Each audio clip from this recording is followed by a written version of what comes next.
साहेब जी सभी पुण्य आत्माओं को रेखा दासी चैनल में सत साहेब आप देख रहे हैं जगत गुरु तत्वदर्शी संत रामपाल जी महाराज का अनमोल प्रवचन। सत साहेब जी, सत साहेब। भागवत गीता, पवित्र चारों वेद, पवित्र कुरान शरीफ, पवित्र बाइबल, पवित्र गुरु ग्रंथ साहिब, पवित्र कबीर साहिब की वाणी में छुपे हुए गूढ़ रहस्य अर्थात तत्व को जानने के लिए कृपया अवश्य सुनिए जगत गुरु तत्वदर्शी संत रामपाल जी महाराज के मंगल प्रवचन।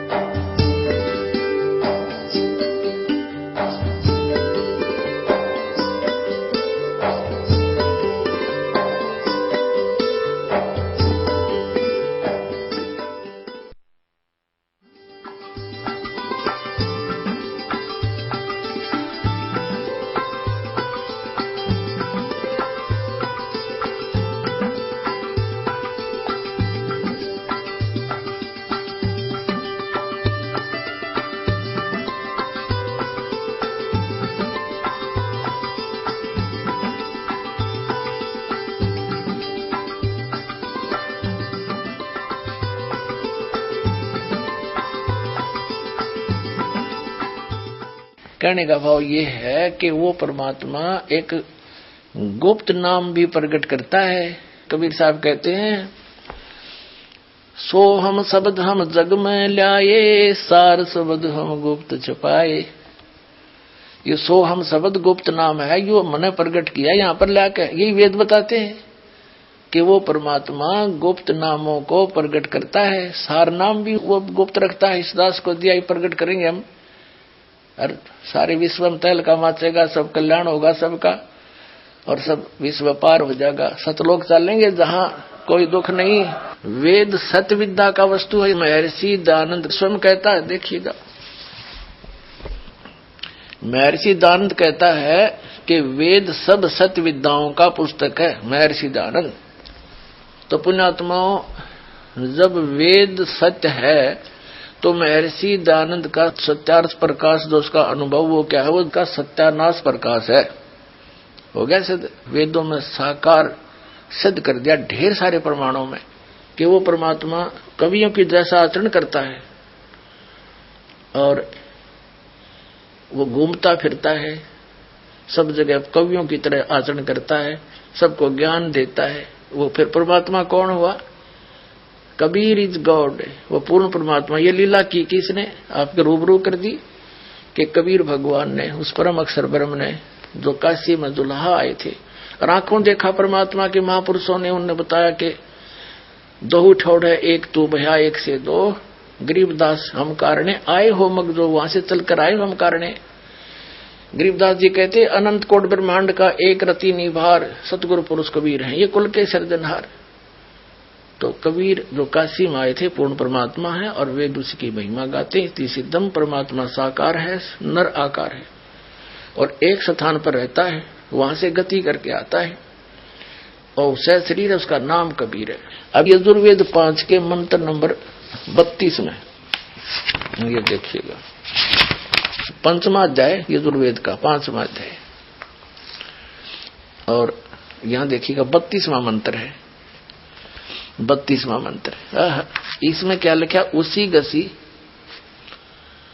और कबीर अंगारियसी। ये कबीर है, हम इसको कबीर बोले, वह बोलते हैं वह को। कबीर अंगारियसी बम्भारी अवेसुरसी दुवसान सुधन्नुअसी।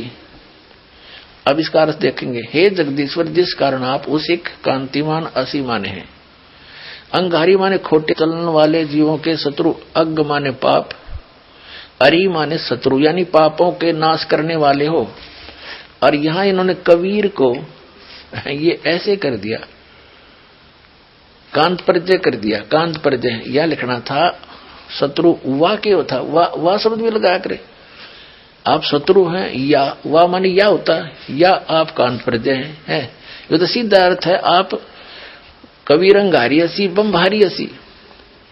आप और कबीर हो, आप कबीर देव हैं। यहां कबीर देव लिखना था। जैसे अब इसी यजुर्वेद के 36वें अध्याय में महर्षि दयानंद ने प्रथम मंत्र में कि यजु शब्द है, ऋचम वाचम परपदे मनो यजु परपदे, इसका अर्थ यजु का यहां कर दिया बिल्कुल सही। ये लिख दिया यजु माने यजुर्वेद, बिल्कुल ठीक लिखा। यदि यहां कोई अन्य अर्थ कर देता तो कैसे पता लगता कि यजुर्वेद की महिमा है ये।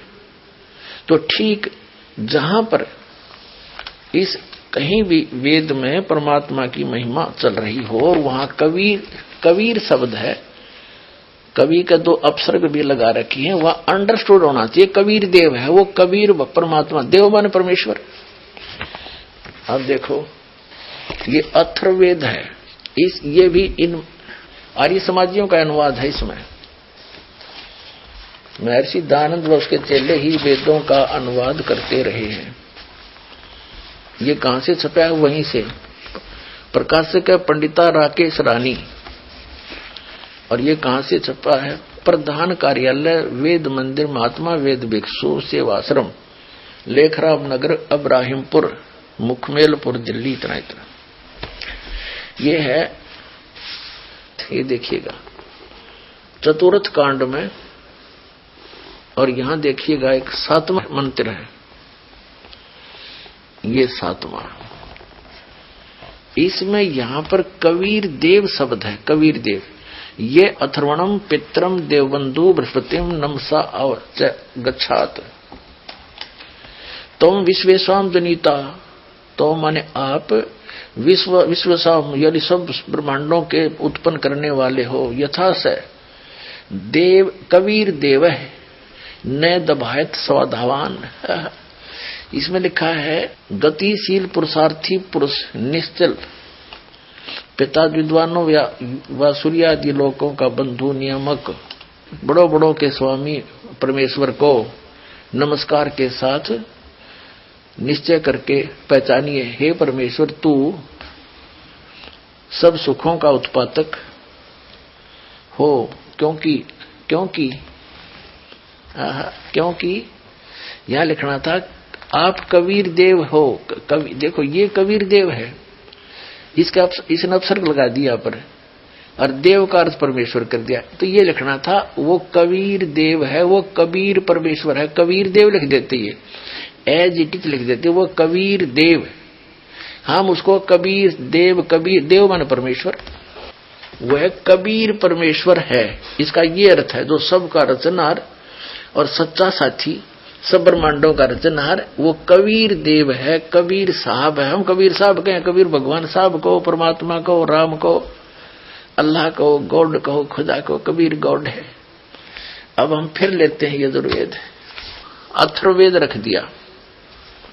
ये महर्षि दयानंद का वो अनुवाद है, ये यहां से छपा, ये वही का वही उठा रहे। अब यहां से फिर हम 5वें अध्याय का, यजुर्वेद का 5वें अध्याय का, अब हम 32वां मंत्र पढ़ रहे हैं। 32वां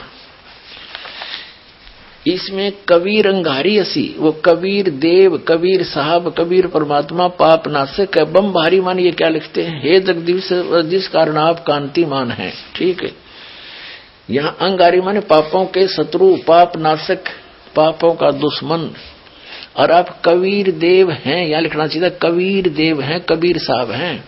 और बम भारी बंधनों के शत्रु, बम भारी बंधनों के शत्रु, तारादि तंतुओं के विस्तार करने वाले। एक अर्थ के, एक ही शब्द के इसने 2 अर्थ कर रखे, बंधनों के शत्रु या तारादि तंतुओं के करने वाले। असी माने बम भारी माने बंधनों के शत्रु, हम उसको बंदी छोड़ कहते हैं, बंधनों से छुड़वाने वाले।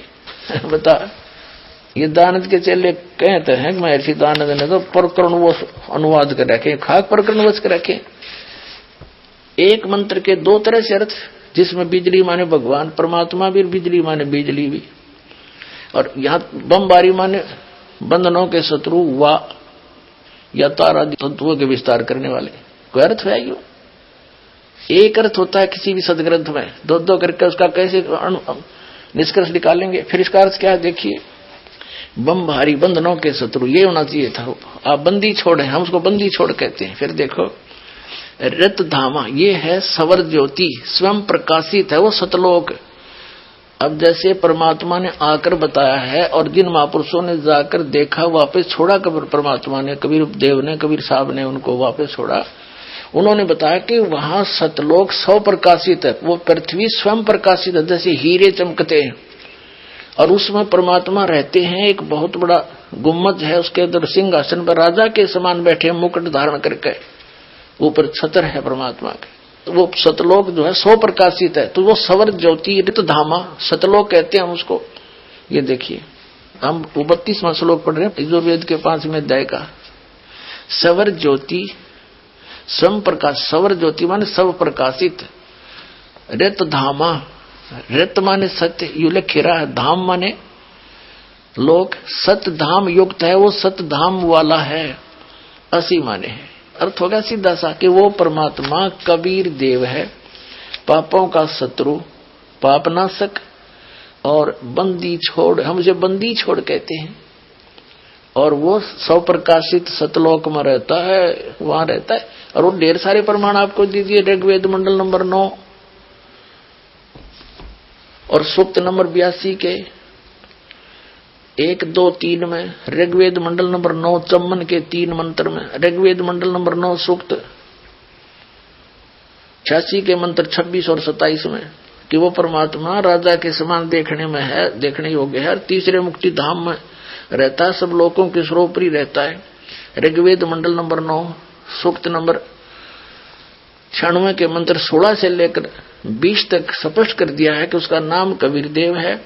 वो वहां से वो लोकोक्तियों के माध्यम से अपना ज्ञान प्रचार करता है और वो तीसरे मुक्ति धाम में विराजमान है, वहां रहता है, वहां से गति करके आता है, अच्छी आत्माओं को मिलता है और उनको अपना ज्ञान देता है।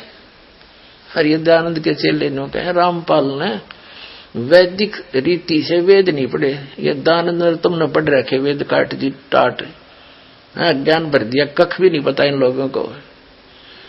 हरिदास ने, और सबसे बड़ी खुशी तो ये मनानी चाहिए, इनको कुछ अकल आनी चाहिए जो विरोध कर रहे हैं दास का, कि ये कहते हैं रामपाल ने संस्कृत नहीं आती, और ये सारे ग्रंथ खोल के दर दिए। तो यही दिमाग से काम ले लो, हु इज रामपाल, ये दास उस परमात्मा का,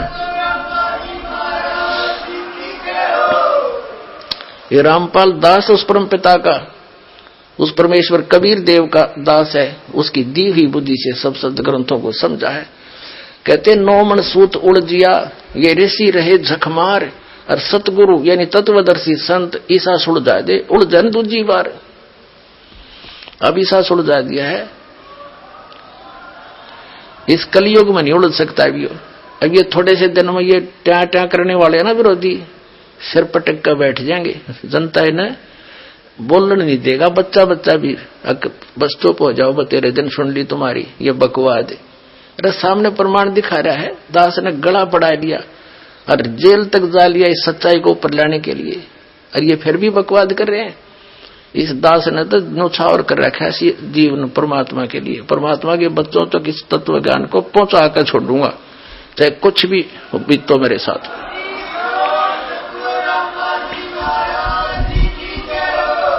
तो महर्षि दयानंद केवल संस्कृत जाने था, व्याकरण भाषा का ज्ञाता व्याकरण जान ही लेता है। एक भाषा के ज्ञान से महर्षि नहीं हो सकता, शास्त्री उस विषय का हो सकता। बस अध्यात्म मार्ग में तत्व ज्ञान की आवश्यकता होती है, वो इनके पास था ही नहीं, वो इस दास के पास है। और सबके ज्ञान का कति खाल तार का दर दूंगा। जितने भी आचार्य, ये शंकराचार्य, महर्षि या संत बने फिरे हैं, इनको कहीं छुपने जगह नहीं रहेगी। ये जनता इनको धिक्कार रहेगी, इनके एक वचन भी सुनने को कोई चार नहीं रहेगा। और जितने भी ये टीवी चैनल हैं, इलेक्ट्रॉनिक मीडिया या समाचार पत्र, ये अपना दायित्व भूल चुके हैं। उन्होंने चाहिए ये सत्य ज्ञान सब जगह पहुंचाने के लिए मदद करनी, इस दास के लिए कर रहे हैं विरोध। एक इस साधना चैनल न छोड़ के सब दूर भागते हैं सच्चाई को आगे लाने के लिए। तो हितैषी कहाँ ये जनता के? इन्होंने तो अपना पैसा चाहिए, सिर्फ अपना पैसा चाहिए, जनता भाड़ में जाओ। और एक है ये पुण्यकर्मी प्राणी साधना चैनल का जो मालिक है, और धन्य इसमें कार्य करने वाले जितने भी पुण्यात्मा हैं, जिनको ये बहुत बड़ा क्रेडिट मिल रहा है परमात्मा के सच्चे ज्ञान को उसके बच्चों तक पहुंचाने में, जो ये मदद कर रहे हैं, इनको बहुत बड़ा लाभ होगा। इसके साथ साथ जी जागरण चैनल भी कर रहा है, लेकिन ये खुल के नहीं आना चाह रहा। और एक दिन ऐसा होगा,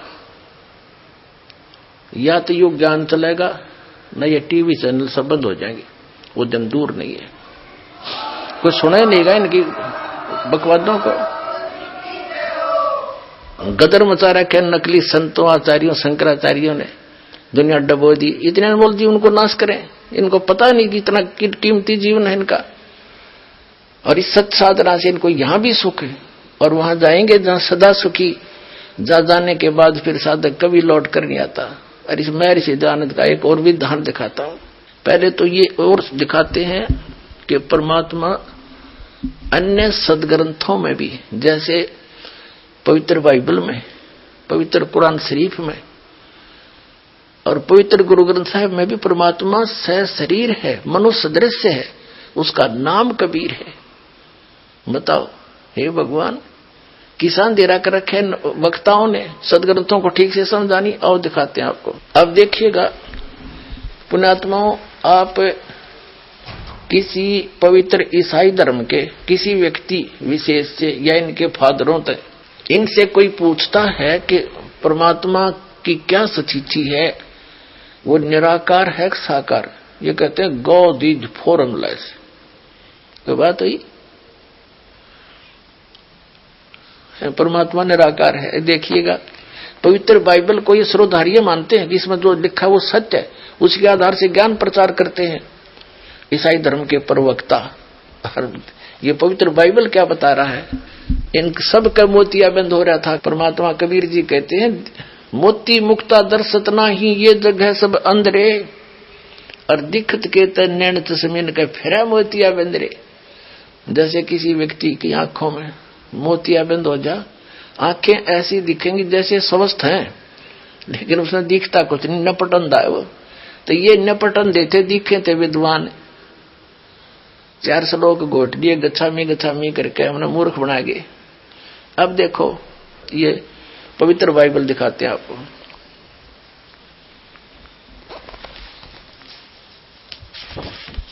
इसके उत्पत्ति ग्रंथ को लेते हैं,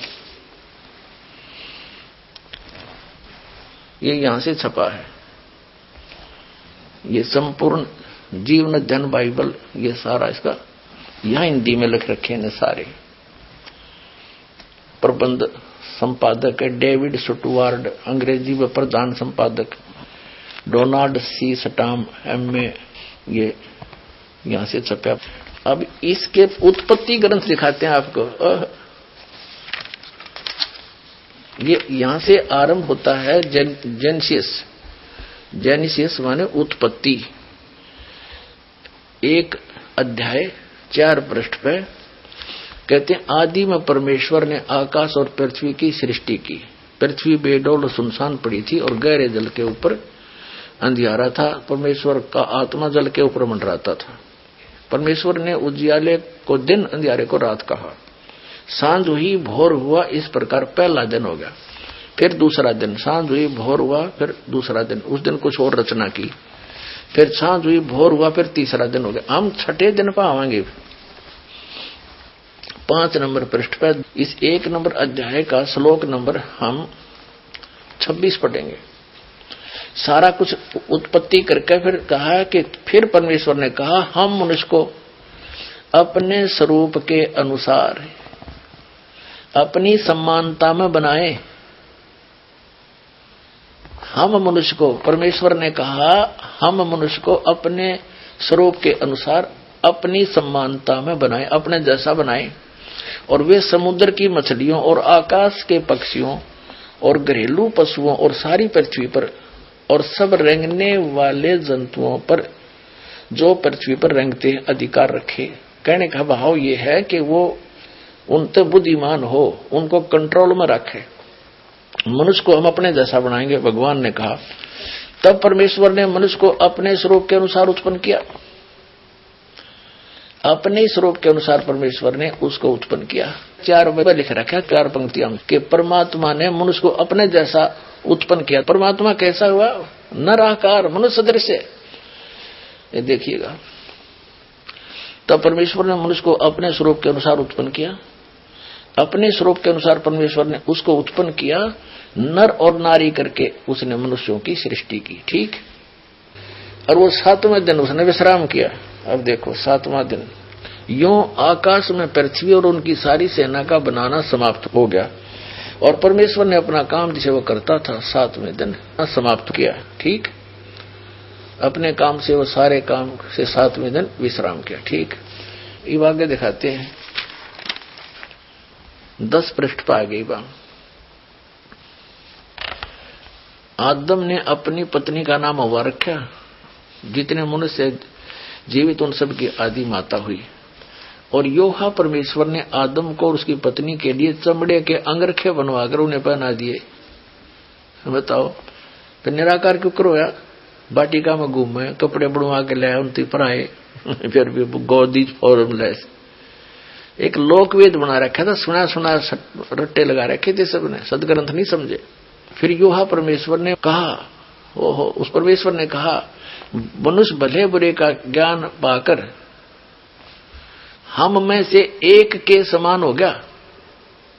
इसलिए अब ऐसा ना हो ये हाथ बढ़ाकर जीवन के वर्ष का फल तोड़कर खा ले और सदा जीवित रहे। इसे सिद्ध हो गया यू भगवान का है इनका कि फिर योहा परमेश्वर ने कहा कि मनुष्य भले बुरे का ज्ञान पाकर हम में से एक के समान हो गया। इससे सिद्ध हो गया कि ये भगवान एक से अधिक भी हैं।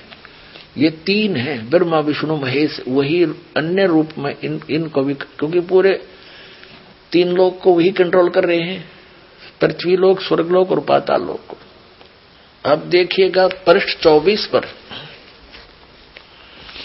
पृष्ठ 24 पर वही उत्पत्ति 17-18 जिनसे 17-18। इसमें 18 अध्याय में अब्राहम ममरे के बांध वृक्षों के बीच कड़ी धूप के समय तंबू के द्वार पर बैठा हुआ था। तब योहा ने, यानी परमेश्वर ने उसे दर्शन दिया। उसने आंख उठाकर दृष्टि की, देखा तो क्या देखा कि 3 पुरुष उसके सामने खड़े हैं। जब उसने उन्हें देखा तो उनसे भेंट करने के लिए तंबू के द्वार से दौड़ा और भूमि पर गिरकर दंडवत की और कहने लगा, हे प्रभु, यदि मुझ पर तेरी अनुग्रह की दृष्टि है तो मैं विनती करता हूं कि अपने दास के पास से चले न जाना। मैं थोड़ा सा जल लाता हूं और आप अपने पांव धोकर इस वृक्ष के नीचे विश्राम करें। फिर मैं एक टुकड़ा रोटी का लाऊं और उससे आप अपने अपने जीव को तृप्त करें, तब उसके पश्चात आगे बढ़ें, क्योंकि आप अपने दास के पास इसीलिए पधारे। उन्होंने कहा, उन तीनों ने कहा, तू जैसा कहता वैसा ही कर। अंडरस्टूड हो गए? ये 3 है और परमात्मा साकार है, मनुष्य दृश्य है। उसने अपने जैसा मनुष्यों को रचा। तो पुण्यात्मा परमात्मा कहते हैं, एक ना भूला, 2 ना भूली, भूली सब संसारी। पूरा विश्व भूला पड़ा इस अर्थ ज्ञान को। तो इस दास पर रजा बख्शिए पुण्यात्माओं, इस तत्व ज्ञान को आप तक पहुंचाने के लिए इसको ग्रहण करो, विचार करो, दास क्यों प्रयत्न कर रहा, क्या स्वार्थ है मेरा। अब आपके समक्ष 2 पवित्र धर्मों के ग्रंथों से सिद्ध हो गया, पवित्र वेदों से, पवित्र बाइबल से, कि परमात्मा से शरीर है, मनुष्य दृश्य है, उसका नाम कबीर है। ये भी वेदों में सिद्ध हुआ। कुरान शरीफ भी उसका कबीर नाम को सिद्ध करेंगे। और भगवान मूल रूप से तो एक परमात्मा, उसके अन्य विभाजन किए हुए हैं, वो एक से अनेक भी स्वामी हैं। जैसे ब्रह्मा विष्णु महेश, ये एक विभागीय मंत्री है 3 लोक के। वो आपके सामने पवित्र बाइबल में भी स्पष्ट हुआ और पवित्र वेदों से भी दास ने स्पष्ट किया। अब पवित्र कुरान शरीफ से भी प्रमाणित करते हैं कि जिस परमात्मा ने 6 दिन में सृष्टि रची, वो 7वें दिन तख्त पर जा बैठा, वो साकार है और वो कबीर है। और कुरान शरीफ के ज्ञान दाता से अन्य है वो परमात्मा। कुरान शरीफ के ज्ञान देने वाले को पवित्र मुसलमान धर्म के व्यक्ति ये कहते हैं कि जिसने कुरान शरीफ का ज्ञान दिया वो अल्लाह है हमारा। और वो कुरान शरीफ का ज्ञान दाता हजरत मोहम्मद जी को कह रहा है कि वो तो कबीर नामक अल्लाह कोई और है जिसने 6 दिन में सृष्टि रची, और वो सर्वशक्तिमान है, सब पाप नाशक है। और उसकी खबर किसी बाखबर से पूछ देखो जिसने 6 दिन में सृष्टि रची, 7वें दिन तख्त पर जा बैठा। इसी प्रकार गीता ज्ञानदाता 4 अध्याय के 34वें श्लोक में कहता है कि अर्जुन, उस तत्व ज्ञान को तो तत्वदर्शी संतों के पास जाकर समझ, उनको दंडवत प्रणाम करने से, कपट छोड़कर नम्रता पूर्वक प्रश्न करने से वो तत्वदर्शी संत तुझे तत्व ज्ञान का उपदेश करेंगे। इसी प्रकार कुरान शरीफ के अंदर कुरान शरीफ का ज्ञानदाता कह रहा है हजरत मोहम्मद जी को। अब देखिएगा पवित्र कुरान शरीफ, इसके अंदर लिखा है कि जो इस पुस्तक में लिखा है उसमें कोई संदेह मत करना। यह वह इलामी किताब है जिसमें कोई संदेह की गुंजाइश नहीं है। कुरान शरीफ शास्त्रीय अरबी पद्धति पर नागरी लिपि में रूपांतरकार हैं नंद कुमार अवस्थी। शेरवानी संस्करण, ये कहां से छपी है?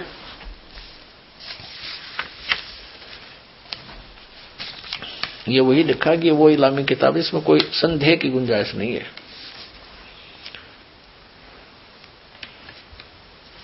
शेरवानी संस्करण, प्रकाशक है लखनऊ किताब घर, मौसम बाग, सीतापुर रोड, लखनऊ। ये यहां से छपी है और ये कॉपीराइट सारा कुछ लिखा है इन्होंने।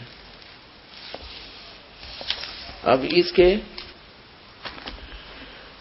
ये देखिएगा, ये है सूरत फुरकानी, कुरान शरीफ सूरत फुरकानी और 25, ये 604 पृष्ठ पे। ये है अरबी भाषा है, लिपिबद्ध उर्दू में है और ये सारा कुछ। और ये भाषा अरबी, ये देवनागरी लिपि में है। यहां देखिएगा ये 52वीं आयत है, यहां से देखेंगे 51 यहां समाप्त हुई। यहां लिखा है फला तुतियल काफिरन व जाहिदुम बिही जिहादन कबीरन। जैसे संस्कृत में हलंत वाला मैं लगाते हैं, जैसे कबीरम लिख दें, कबीरम तो मैं हटा दिया जाता, जब हिंदी में लिखेंगे इसको कबीर लिखेंगे तो ये कबीर शब्द है, सीधा कबीर, ये कबीरन जिहादन। इसका अनुवाद भी इन्होंने यहां किया है हिंदी में। ये 51वीं आयत समाप्त हुई, 52वीं शुरू होती है। कुरान शरीफ का ज्ञान दाता हजरत मोहम्मद जी को कह रहा है, तो ए पैगंबर तुम काफिरों का कहा न मानना और इस कुरान की दलीलों से उनका सामना बड़े जोर से करो। इन्होंने कबीर का अर्थ, कबीरन का अर्थ यहां बड़ा कर दिया, बड़ा। अपना तुम इसका वास्तविक अर्थ ये दास बताओगा। कुरान शरीफ का ज्ञान दाता वही है जो वेद ज्ञान दाता और गीता ज्ञान दाता है। अब ये हजरत मोहम्मद जी से कह रहा है कि हे पैगंबर हजरत मोहम्मद, तो किसी अन्य व्यक्ति की बातों में मत आना, क्योंकि जो काफिर हैं वो इस कबीर को अल्लाह नहीं मानते, अन्य देवी देवताओं को पूजते हैं। और तुम मेरे द्वारा बताई गई इस कुरान शरीफ की दलीलों पर दृढ़ हो जाना, विश्वास करना। और वो कबीर परमात्मा है, अन्य मानते नहीं है, उसके लिए तू संघर्ष करना, उनकी बातों में मत आना, लड़ना नहीं। जिहाद का अर्थ कोई लड़ाई करना नहीं, संघर्ष करना है। वो कहे कबीर भगवान नहीं है, तू मानना नहीं उसकी, बस तो कितनी आपत्तियों का सामना करना पड़े। और ये दृढ़ भक्त होते हैं। हजरत मोहम्मद जी ने किसी की बातों को नहीं माना, उसके बाद बहुत सी यातनाएं भी उन्हें दी गई। अब देखो 53 पे है, हम यहाँ पढ़ेंगे, हिंदी पढ़ेंगे। सूरत फुरकानी 25/607 पृष्ठ पर यहाँ देखिएगा, 52वां पूरी हुई या 53 है। और वही है जिसने दो दरियाओं को मिला चलाया, एक का पानी मीठा प्यास बुझाने वाला और एक का खारी कड़वा, और दोनों में एक आड़ और मजबूत रोक बना दी। अब चमन में, और वही है जिसने पानी की बूंद से आदमी को पैदा किया, फिर उसको साहिबे नसब यानी किसी का बेटा या बेटी, और ससुराल वाला यानी किसी का दामाद बहू बनाया। और तुम्हारा परवरदिगार हर चीज करने में शक्तिमान है। 55 में चमन होली 55। और काफिर अल्लाह के सिवा ऐसों को पूजते हैं जो न उनको नफा पहुंचा सकते और न उनको नुकसान पहुंचा सकते हैं। और काफिर तो अपने परवरदिगार से पीठ दिए हुए हैं, मुंह मोड़े हैं। एक तो इससे ये सिद्ध हो गया कि कुरान शरीफ के ज्ञान दाता से अन्य है कोई परमात्मा जिसके विषय में हजरत मोहम्मद को सलाह दे रहा है। और ए पैगंबर, हमने तुमको खुशखबरी सुनाने और सिर्फ अजाब से डराने के लिए भेजा है। इन लोगों से कहो, मैं तुमसे इस अल्लाह के हुक्म के लिए पर कुछ मजदूरी नहीं मांगता। हाँ, जो चाहे अपने परवरदिगार तक पहुंचने की राह इख्तियार कर ले। अब 58 में, ए पैगंबर, उस जिंदा यानी चैतन्य कर दिया जिंदा का अर्थ, पर भरोसा रखो जो कभी मरने वाला नहीं है। तारीफ के साथ उसकी पाकी बयान करते रहो। पाकी मानो उसकी महिमा, पवित्रता, और अपने बंदों के गुनाहों से वह काफी खबरदार है। इन्होंने यहाँ काफी अर्थ कर दिया किसका। अब देखो 58 आयत यहाँ आ जाते हैं। ये खबीरा शब्द है, इबादई खबीरा। इबादई माने पूजा के योग है वो कबीरा। अब यहाँ भी 59 में भी खबीरन कर दिया। इस कबीर कहो, खबीरन कहो, से खबीरा कहो, से कबीर कहो, ये एक ही परमात्मा का नाम है। जैसे हमारे यहाँ हरियाणा में एक पलवल शहर है, वहां के क्षेत्र के व्यक्ति उसको परवर बोलते हैं, वो लय को रे बोलते हैं। पलवल को परवर कहते हैं। और जैसे दलिये को हम दलिया कहते ना, दलिया को वो दरिया कहते हैं। तो बात वही है। तो कबीरन कहो, खबीरन कहो, खबीरा कहो, इन्होंने उसका अर्थ कर दिया बड़ा, काफी, बहुत। देखें यहां गड़बड़ होगी सारी। अब यहां आते हैं हम। ए पैगंबर, उस जिंदा पर भरोसा रखो, वो कभी मरने वाला नहीं है। अब जैसे परमात्मा कबीर जी कहते हैं कि हम मोहम्मद को मिले थे, मोहम्मद जी को, और हम मोहम्मद को वहां ले गए। जिंदा महात्मा के रूप में कबीर परमात्मा सभी महापुरुषों को मिले हैं। आदरणीय धर्मदास साहिब जी को मिले, आदरणीय मुल्कदास साहिब जी को, आदरणीय दादू साहिब जी को, आदरणीय नानक साहिब जी को, आदरणीय गरीबदास साहिब जी गांव छुड़ानी जिला दद्दर वाले को, आदरणीय गीसा दास साहिब जी गांव खेखड़ा जिला मेरठ उत्तर प्रदेश वाले को। ऐसे हजरत मोहम्मद जी को मिले थे जिंदा महात्मा के रूप में। तो ये समझ नहीं सके, अनुवाद करता है जिंदा का अर्थ कर दिया चैतन्य।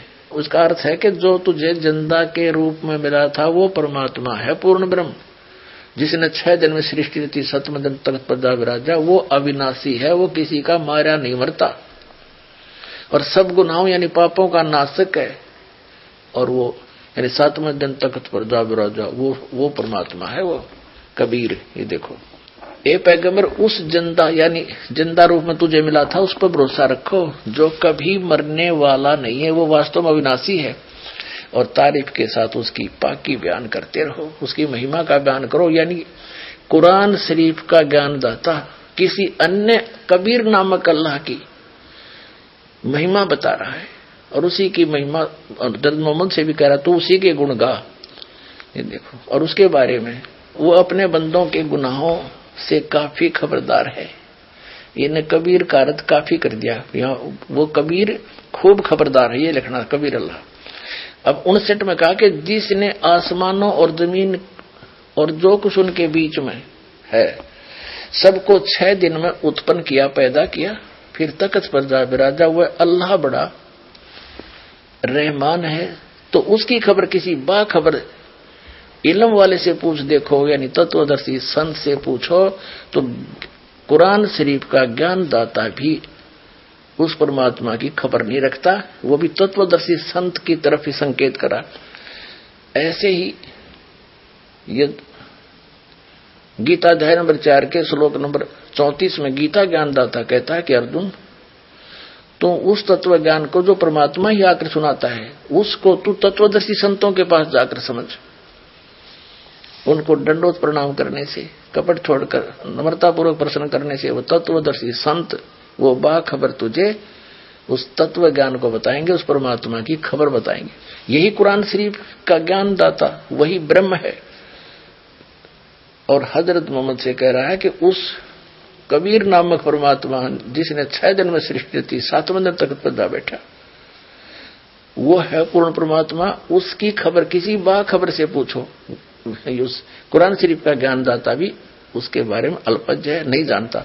ये दास है वो बाखबर, जब समझ में आ जाता कल्याण करवा लो। अब देखिएगा 59 में कमाल कर दिया, जिसने आसमान और जमीन और जो कुछ उनके बीच में है सबको 6 दिन में पैदा किया, फिर तख्त पर जा विराजा। वह अल्लाह बड़ा, वो अल्लाह कबीर लिखना था। यहां देखो 59 ये लिखा है, अरहमान फसल भी ही खबीरन, इसका अर्थ बड़ा कर दिया। यह लिखना था वो अल्लाह कबीर है। ये देखो तख्त पर जा विराजा, वह अल्लाह, वो कबीर अल्लाह है, वो अल्लाह कबीर है। ये लिख देते, ये चल ना दिक्कत मानने थे। वो कबीर अल्लाह रहमान है, उसकी खबर किसी बाखबर यानी तत्वदर्शी इल्म वाले से पूछ देखो। 59 में स्पष्ट कर दिया। अपने आत्माओं 3 पवित्र धर्मों के पवित्र सदग्रंथों ने सिद्ध कर दिया रल मिलकर कि परमात्मा मनुष्य दृश्य है, सशरीर है, उसका नाम कबीर है, वो ऊपर एक स्थान पर रहता है, वहीं से आता है और अच्छी आत्माओं को मिलता है, तत्व ज्ञान का प्रचार करता है। वो कौन है? वो दास बताएगा। जो काशी में आया था, जिसको दुल्हा धानक कहते हैं, वो परमात्मा जो सारे ब्रह्मांडों का रचनहार है। और जिन महापुरुषों ने परमात्मा का दर्शन हुए, उन्होंने कहा कि अनंत कोट ब्रह्मांड का एक रति निभार सतगुरु पुरुष कबीर है, ये कुल के सृजनहार। अब आपको गुरु ग्रंथ साहिब से कुछ प्रमाण सुनाएंगे। हमने एक पुस्तक से पढ़े हैं, उसमें नोट कर रखे और फिर गुरु ग्रंथ साहिब में भी देखा। उन पृष्ठों पर एज इट इज लिखा मिला जो दास आपको सुनाने जा रहा है। जैसा कि आप जी ने वेदों में भी देखा, उसमें स्पष्ट किया कि परमात्मा ऊपर के लोक में रहता है, उन लोकों से चलकर आता है, अच्छी आत्माओं को मिलता है और वो परमात्मा उनको तत्व ज्ञान से परिचित कराते हैं। ऐसे ही वो परमेश्वर किन किन को मिले? आदरणीय धर्मदास साहिब जी बांधोगढ़ वाले को, आदरणीय मुल्कदास साहिब जी को, आदरणीय नानक देव साहिब जी को जो सिख धर्म के प्रवर्तक हैं, और आदरणीय दादू साहिब जी को, आदरणीय गरीबदास साहिब जी गांव छुरानी जिला झज्जर वाले को, आदरणीय गीसा दास साहिब जी गांव खेखड़ा जिला मेरठ उत्तर प्रदेश वाले को। तो उन महापुरुषों ने परमात्मा को देखा, क्या बताया? आदरणीय गरीबदास साहिब जी कहते हैं, अनंत कोट ब्रह्मांड का एक रति निभार और सतगुरु पुरुष कबीर हैं कुल के सृजनहार। आदरणीय रामानंद जी को मिले थे, उन्होंने भी यही कहा था कि स्वयं परमेश्वर ने आकर उनको बताया था कि हम ही अलकला हैं कुतुब गोस और पीर, गरीबदास खालक दनी हमरा नाम कबीर। ए स्वामी सृष्टि हमरा तीर, दास गरीब अधर बसूं। कबीर साहब कहते हैं, अवगत सत कबीर, मैं ऊपर रहता हूं और मैं सारी सृष्टि का रचनहार हूं। आदरणीय गरीबदास साहिब जी ने कहा कि अनंत कोट ब्रह्मांड का एक रति निभार और सतगुरु पुरुष कबीर है, ये कुल के सृजनहार। स्वामी रामानंद जी ने कहा कि बोलत रामानंद जी जो परमात्मा को देखा सतलोक में, फिर यहां भी बैठे देखा। बोलत रामानंद जी सुन कबीर करतार, गरीबदास स्वरूप में तू ही बोलनहार। दोहू ठोर है एक तू, वहां भी तू ही है और यहां भी आप ही हो। दोहू ठोर है एक तू, भया एक से दो, कह रामानंद हम कारण तुम आए हो मगजो, यानी वहां से चल कर आए हो।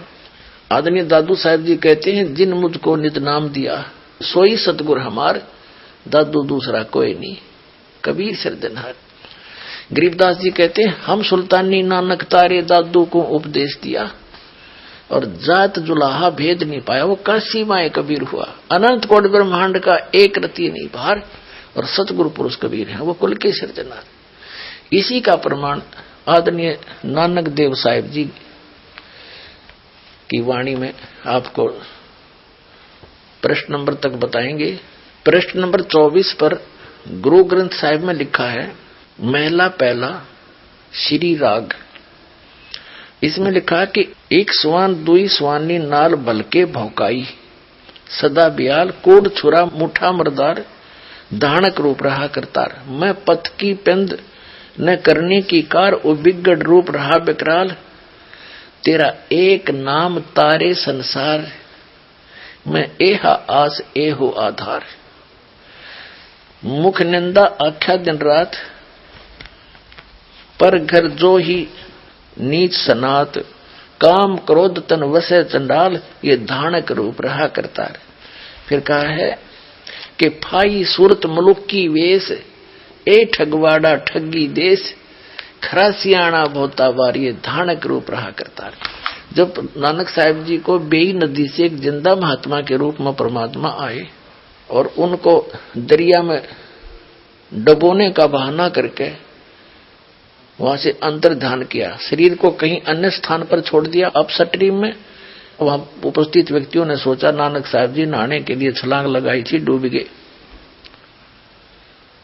वो ढूंढ रहे हैं डाउन स्ट्रीम में और शरीर रख दिया अप स्ट्रीम में, उधर ध्यान नहीं जा सकता किसी का। तो नानक साहिब जी को सचखंड लेकर गए परमात्मा, फिर वापस छोड़ा तीसरे दिन। तब जाके काशी में देखा कि परमात्मा ने कहा मैं बनारस में रहता हूं, कबीर मेरा नाम है, धानक जुलाहे का काम करता हूं। अपने आत्माओं नानक साहिब जी ने ऊपर देखी जो सूरत, नीचे आके जब काशी में कपड़ा बुनता देखा नू का नू, तब कहा था फाई सूरत मुलुक की वेश। ओहो, जिस देश में जाता वैसी वेशभूषा बना लेता। ये फाई सूरत मुलुक की वेश, ए ठगवाड़ा ठगी देश, कि ये ठग है, खुशी में कह रहे ये ठगवाड़ा ठगी देश, छुपाए बैठे अपने आप को, ये धानक रूप रहा करता है। फिर 731 पृष्ठ पे कहा है गुरु ग्रंथ साहिब में कि नीच जात परदेसी मेरा है। कहते हैं अंधुला नीच जात परदेसी, खिन आवे तिल जावे, और ताकि संगत नानक रेंदा, क्यों कर मुंडा पावे। वो अंधुला नीच जात परदेसी मेरा, एक सेकंड में ऊपर पावे, एक सेकंड में नीचे। बताओ मेरी इससे मेल हो गया, मैं इसका कैसे अंत पा सकता हूं।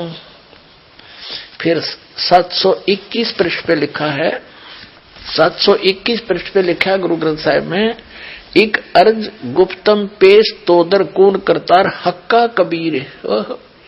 हक्का कबीर करीम तू, हक्का कबीर माने सत कबीर, तू बेऐब परवरदिगार।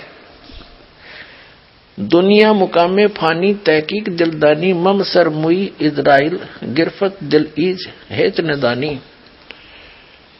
ये भी महला पहला है, राग तिलंग है। जन पेसर पदर पिरादना कसनेस, दस्तमगीर आखिर व्याप्तम, नदारद चो शब्द तकबीर।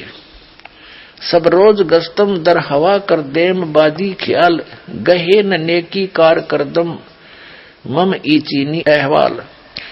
बद बखत हमचू बखील गाफिल, बेनजर बेबाक, नानक बुगोयत जन तुरा, तेरे चाकरा पाखा के। एक अर्ज गुप्तम पेश तोदर कून करतार। हो कून करतार का अर्थ है शब्द से सारी सृष्टि के रचने वाला। कून माने शब्द, और कौन है हक्का कबीर करीम तू, करीम माने दयालु मेहरबान, और बेऐब परवरदिगार निर्विकार भगवान, निराकार नहीं निर्विकार, बेऐब परवरदिगार। और फिर बताया है श्री गुरु ग्रंथ साहिब के प्रश्न नंबर 1257 पर क्या लिखा है। महला पहला, महला पहला की वाणी नानक साहिब जी की वाणी है।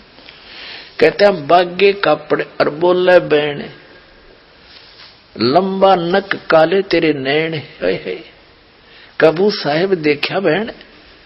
नानक साहब जी कहते हैं कि उसके सफेद कपड़े और लंबा नाक, काले काली आंख, और कहता अन्य से पूछ रहे हैं कभी भगवान देखा तुमने? देखा हो तो किसी को बताओ।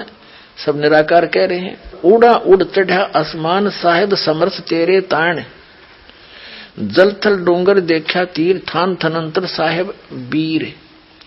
यहाँ साहेब कबीर होना चाहिए था गलती से, क्योंकि इस 3 पंक्तियों में 2 बार बीर लिखा एंड में। ये किसी डूम बाट के गीत नहीं, एक महापुरुष की वाणी है। इसमें 2 बार बीर नहीं हो सकता, ये मिसप्रिंट हो गया किसी कारण से। ये कबीर है। जिन तन साज दिए नाल खंभ, अति तृष्णा उड़ने की ढंज, नदर करे ता बंद धीर, जिवें विखाले तुम वेखा वीर। इसमें स्पष्ट क्या कर दिया? इसमें 1257 पृष्ठ पर नानक साहिब जी स्पष्ट कर रहे हैं कि सफेद कपड़े, बागे कपड़े, बोले बैण और लंबा नख, काले तेरे नैण। तो भगवान निराकार हुआ। फिर उसी में लिखा है 1257 पृष्ठ पर कि निरंकार आकार है, आप पे आप ब्रह्म बुलाए। जिसने तुम निरंकार कहो वो साकार है, ये तुम अपने आप भूल बुलाए बैठे हो। श्री गुरु ग्रंथ साहिब के 567 पृष्ठ पे नानक साहिब जी क्या कहते हैं? बड़ा साहिब है आप अलख अपार, तेरे बंग के लोयन दंत रिसाल।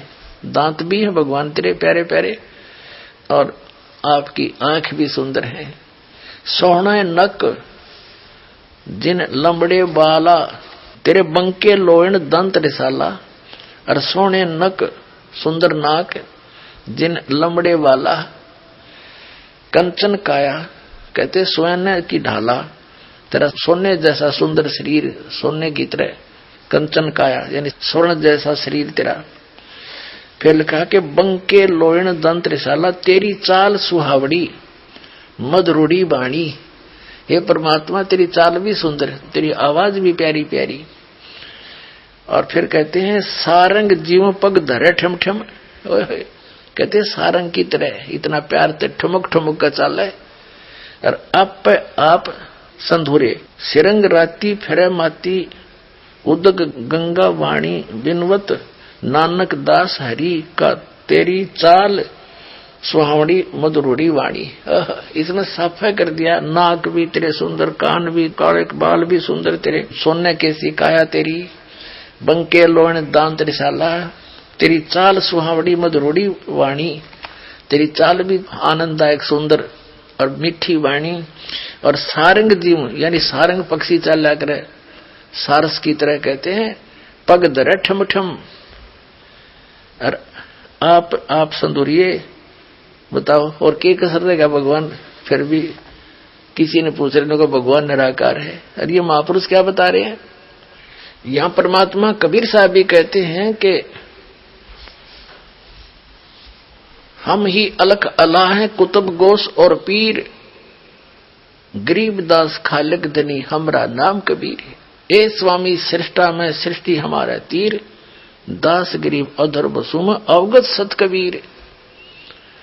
ऊपर रहता हूं मैं सत कबीर हूं, वो सतपुरुष हूं, सचखंड में रहता हूं। और इन सब सदग्रंथों ने रल मिलकर प्रमाणित कर दिया कि परमात्मा मनुष्य दृश्य है, सह शरीर है, ऊपर के लोक में रहता है। और यहां भी वो कुछ लीला करने के लिए, कुछ समय अपना उपदेश करने के लिए आता है, दृढ़ भक्तों को मिलता है। वो सह शरीर है, उसका नाम कबीर है। वो कौन है? अनंत कोट ब्रह्मांड का एक रति निभार, सतगुरु पुरुष कबीर है कुल के सिरजनहार। हम सुल्तानी नानक तारे, दादू को उपदेश दिया, जात दुलाहा भेद न पाया, वो काशी महे कबीर हुआ। वो धानक रूप रहा करतार, वो कबीर भगवान, कबीर इज गॉड, कबीर पूर्ण परमात्मा है। इति सिद्धम सत साहिब।